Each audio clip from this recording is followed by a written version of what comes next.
ফাজিল, কি করতেছো? লাগছে তো।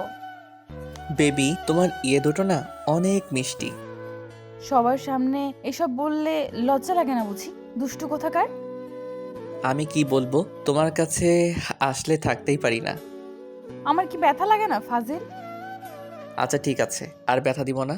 অনেক সুন্দর করে আদর করে দিব, কেমন? আদরটা যে সুন্দর হয় সেটা জানতাম না তো। কষ্টদায়ক হয়, না হলে আনন্দদায়ক হয়। তাহলে তুমি সুন্দর করে দিবে কি করে? ওই সময় তুমি শুধু কথা বলে আমাকে ডিস্টার্ব করো, তুমি বুঝতে পারো না ওই সময় ডিস্টার্ব করতে নাই। বিয়ের আগে তো দুষ্টুমি কম করনি। এমন কিছু নেই যে করতে বাদ রেখেছো। একদম মিথ্যা অপবাদ দিবে না। আমি তোমার সাথে সবটা করেছি মানে কিছুই করিনি। অনেক কিছুই বাদ যেটা করা হয়নি। কি বাদ রেখেছো একটাবার বলবে তো? কি বাদ রেখেছি মানে যেটা করলে ইয়ে হয় সেটাই তো করিনি। তাহলে তুমি এইভাবে বলতেছো কেন আমাকে? একদম মিথ্যা অপবাদ দিবা না। এই ফাজিল, ইয়ে হয় কিসের কথা বলতেছো তুমি? আরে বাবা, তুমি কি বাচ্চা যে কিচ্ছু বোঝো না? তোমাকে সবটা বুঝিয়ে বলতে হয়। ফাজিল, আমাকে লজ্জায় ফেলার জন্য এসে উল্টাপাল্টা কথা বলা হচ্ছে, তাই না? আমি আবার লজ্জায় ফেললাম কোথায়? তুমি তো নিজেই লজ্জায় পড়তে চাইছো, তাহলে বলবো না কেন? যাই হোক, এইসব কথা না বলে এখন আমাকে ঘুমাতে দাও। আর দুষ্টুমি বিয়ের আগে অনেক করেছো, এখন আর করতে হবে না। এখন ঘুমাতে দাও, না হলে কিন্তু কালকে সকালে উঠতে লেট হয়ে যাবে। আর বিয়ের প্রথম দিনই যদি লেট করে উঠি, তাহলে সবাই উল্টাপাল্টা ভাববে। ঘুমাতে দিব মানে? আজকে কোনো ঘুম হবে না। অনেকদিন পর তোমাকে কাছে পেয়েছি। তাছাড়া দুষ্টুমি করেছি মানে তখন যেটা করতে পারিনি, এখন কি সেটা করব না? বেবি হওয়ার জন্য যে দুষ্টুমিটা করতে হয় ওটা তো করিনি। ওই ভালোবাসাটা না দিয়ে এত তাড়াতাড়ি ঘুমায় কি করে? তাছাড়া সকালে ঘুম থেকে দেরি করে উঠতে হলে উঠবে তাতে কি? স্বামীর জন্য এটুকু করতে পারবে না? হ্যাঁ, দেরি করে উঠে সবাই উল্টাপাল্টা ভাবুক, তাই না? যে যা ভাবার ভাবতে পারে, তাতে আমাদের কি? তাছাড়া বিয়ের প্রথম দিন দেরি হয় সেটা তো সবাই জানে, তাহলে এতে আবার এত হাইপার হওয়ার কি আছে? আর তুমি এমন করে বলতেছো কেন? এমনভাবে বলতেছো কেউ যেন লেট করে কখনো ঘুম থেকে উঠেই না। হ্যাঁ, উঠে কিন্তু আমার উঠার অভ্যাস নেই। আর তুমি যদি এখন আমাকে ঘুমাতে না দাও, তাহলে ঠিকই দেরি করে উঠতে হবে। তারপর যখন আম্মু কিংবা অন্য কেউ এসে ডাকবে, তখন অনেক বেশি লজ্জা লাগবে। সবাই ভাববে তুমি একদিনেই বউ পাগল হয়ে গেছো। তার উপর আমিও তোমার সাথে সাথে বর পাগলা হয়ে গেছি। বিয়ের আগে যে ভালোবাসাটা দেখেছি, এখন সেটা দ্বিগুণ হয়ে গেছে। তাই আমাকে ঘুমাতে দাও। এতদিন পর তোমাকে বিয়ে করে বউ করে নিয়েছি আর কাছে পেয়েছি, আর তুমি বলতেছো ঘুমাতে দিব? এটা কি করে হয়? তুমি কি আমার দিকটা একটু দেখবে না? আমি কি তোমাকে কাছে পাওয়ার জন্য ব্যাকুল হয়েছিলাম না বলো, নাকি তোমাকে ভালোবাসতে পারবো না? আজকে রাতেও তোমাকে দূরে রাখতে হবে বলো? আজকে রাতটা না হয় রাখলে। তাছাড়া ভালোবাসার জন্য তো সারাটা জীবন পড়ে আছে। এখন তো আমি তোমারই, তাহলে এত জোর দিয়ে বলার কি আছে? এমন ভাবে বলছো যেন তুমি আমাকে কখনোই কাছে পাওনি, কখনোই আদর করনি। পেয়েছি, আদর করেছি। সেই কাছে পাওয়াটা আর সে আদর করাটার সাথে এই পাওয়াটা আর আদর করাটা কি এক হলো বলো? তখন তো তুমি আমার গার্লফ্রেন্ড ছিলে। তাহলে কেমন হলো? আরে বাবা, তখন তো তুমি আমার বউ ছিলে না, যার জন্য তোমাকে এমন করে কাছে পাইনি। আর কত কাছে পেতে ইচ্ছে করে তোমার? এর থেকে আর কত কাছে আসতে হয় আমি তো সেটা জানি না। দিন দিন তোমার ঢংটা না বেড়ে যাচ্ছে। আর বেশি দুষ্টু হয়ে গেছো। এত দুষ্টুমি করতে হয় না। এসব করলে লোকে ফাজিল বলবে।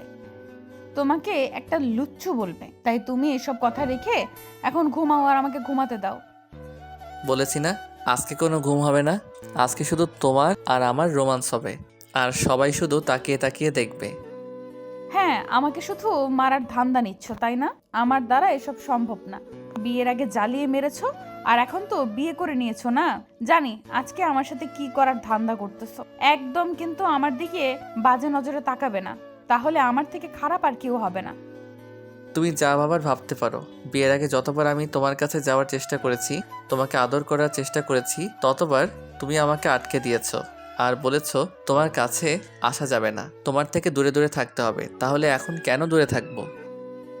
তাছাড়া বিয়ের আগে তো বলেছিলে যে বিয়ের পর সবটাই দিবে, তাহলে এখন কেন আমাকে আটকে দিচ্ছ? আটকে দিবি না তো কি করবে? এমনিতেই আমি অনেক ভয়ে আছি। তারপরে যদি তুমি আজকে আমার সাথে উল্টাপাল্টা কিছু করো, তাহলে তো আমি ভয়ে একদম শেষ হয়ে যাব। প্লিজ সোনা, এখন আর দুষ্টুমি করো না। তাছাড়া সারা জীবন তো পড়ে আছে। তোমাকে আদর দেওয়ার জন্য তো আমি পড়ে আছি, তাই না বলো? আর সারা দিন আমার উপর দিয়ে অনেক ধকল গেছে, তাই প্লিজ এখন দুষ্টুমি করো না। তুমি জানো আমি বেশি কষ্ট সহ্য করতে পারি না, কান্না করে ফেলি। আমার কান্নাটা কি তোমার সহ্য হবে বলো? ইমোশনালি ব্ল্যাকমেল করে আমাকে দূরে সরিয়ে দিতে চাইছো তো? আচ্ছা ঠিক আছে, আমি এমনিতেই সরে যাচ্ছি। আমি বুঝতে পেরেছি ভালোবাসাটা দিনের সাথে সাথে এখন পুরনো হয়ে গেছে, তাই না? এখন আমার ভালোবাসাটা আর দরকার নেই তোমার। আচ্ছা ঠিক আছে, আমি আর তোমাকে কখনো ইচ্ছে করে কাছে টেনে নেব না। আমি খুব ভালো করে বুঝতে পেরে গেছি এখন আর তোমার আদর চাই না। বিয়ে করতেই হতো তাই আমাকে বিয়ে করে নিয়েছো, না হলে কোনো ইচ্ছা ছিল না তোমার বিয়ে করার। আমি সেটা খুব ভালো করেই বুঝে গেছি। বাবু, তুমি এমন করে ভাবো কেন? আমি কি বলেছি যে তোমার আদরটা আমার চাই না? আর বিয়ে করতে হতো বলেই বিয়েটা করেছি। আমি তো তোমাকে অনেক ভালোবাসি, বলো দেখি, তাকাও একবার আমার দিকে।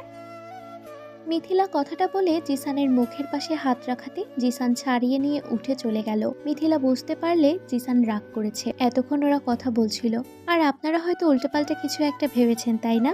জিসান কি দুটোর কথা বলছিল আর কি এত মিষ্টির কথা বলছিল, তাই তো?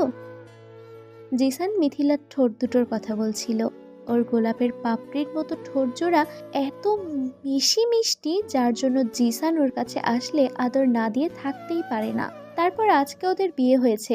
বাসরাতে আসতেই মিথিলা যখন জিসানকে সালাম করতে যায়, জিসান তখন ওকে উঠিয়ে বুকের সাথে জড়িয়ে নেয়। তারপর ওকে এনে বিছানায় শুইয়ে দিয়ে ওর উপর নিজের পুরো ভরটা ওর উপর ছেড়ে দিয়ে যখন ওর ঠোঁটজোড়া নিজের দখলে করে নেয়, মিথিলা জিসানের সাথে রেসপন্স করতে আরম্ভ করে। তারপর একটা পর্যায়ে যখন জিসান আলতো করে ওর ঠোঁটে কামড় দিয়ে ফেলে, তখন মিথিলা ওকে ছাড়িয়ে নেয়। আর তারপর ওদের মাঝে কি কথা হলো সেটা তো আপনারা জানেন। তো মিথিলা জানে জিসান ওকে কতটা ভালোবাসে, যার জন্য রিলেশন শুরু হওয়ার আগে পুরো একটা বছর ওর পেছনে পড়েছিল। মিথিলা ওকে যতবার ইগনোর অবহেলা করতে ততবার জিসানের কাছে ফিরে আসতো। মিথিলা জানতো না একটা মানুষকে এত বেশি ভালোবাসতে পারে, সেটা জিসানকে না দেখলেও বুঝতে পারতো না। জিসানও ওর জন্য পুরো পাগল ছিল, আর মিথিলাও দেখতে কলেজের মধ্যে একদম শ্রেষ্ঠ সুন্দরী ছিল।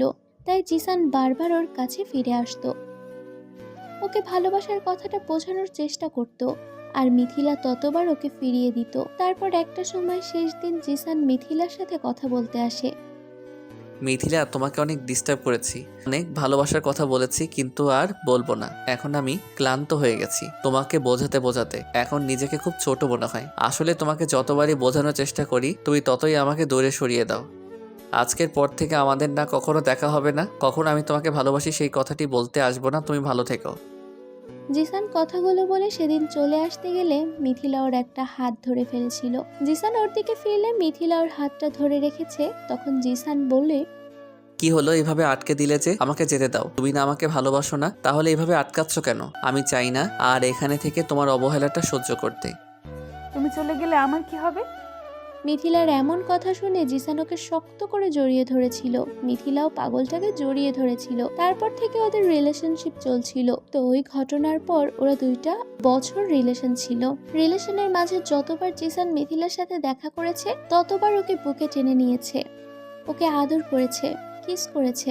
শুধু স্বামী স্ত্রীর মাঝে যে সম্পর্কটা প্রতিনিয়ত হয়ে থাকে সেটাই মিথিলার সাথে করেনি। আর মিথিলা ওকে বারবার দূরে সরিয়ে দিয়েছে যেন ওদের মাঝে এমন কিছু না হয়।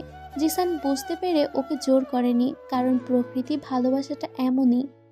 তো জিসান উঠে বেলকনির দিকে চলে যেতে বুঝতে পারলে ওর পাগলটা রাগ করেছে। তাই মিথিলা আর দেরি না করে উঠে গিয়ে বেলকনিতে জিসানের পাশে দাঁড়ালো। জিসান এক দৃষ্টিতে আকাশের দিকে তাকিয়ে আছে। মিথিলা ওর কাঁধের ওপর হাত রাখতেই জিসান হাতটা সরিয়ে দিয়ে বলতে লাগলো, কি হলো, এখানে আসছো কেন? কি সমস্যা কি তোমার? তুমি ঘুমাবে না এখানে এসে দাঁড়িয়ে আছো যে? ঘুম আসছে না? তুমি গিয়ে ঘুমিয়ে পড়ো। তোমার নাকি ক্লান্ত লাগছে, তাহলে এখন এখানে আসছো কেন? যাও ঘুমিয়ে পড়ো, তোমার ঘুমাতে দেরি হয়ে যাবে, ঘুম থেকে উঠতে লেট হয়ে যাবে। মিথিলা বুঝতে পারলে তখনকার কথার জন্য জিসান রেগে আছে, তাই ওর সাথে এমন করে কথা বলছে।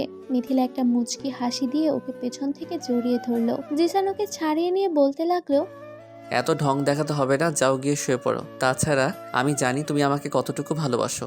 এরকম নাটক তুমি অনেক দেখিয়েছো, রিলেশনের মাঝখানেও দেখিয়েছো, এখন বিয়ের পরও দেখাচ্ছ। এখন আমার রাগ ভাঙাতে আসতে হবে না। আমার কোনো রাগ নেই তোমার উপর। রাগ করে থাকলে অনেক আগে রিলেশনটা ভেঙে দিতাম। বাবু, তুমি আমাকে এমন করে বলতে পারতেছো?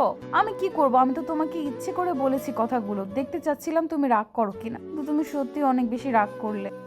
মানে তুমি কি বলতে চাইছো? তুমি এখন আমাকে রাগ ভাঙানোর জন্য এরকম বলছো, তাই না? আরে বাবা না, আমি তো আজকের রাতের অপেক্ষাতেই ছিলাম। তাছাড়া আজকে আমাদের বিয়ের প্রথম রাত। আজকে রাতে আমি তোমাকে কি করে দূরে সরিয়ে দেই বলো তো?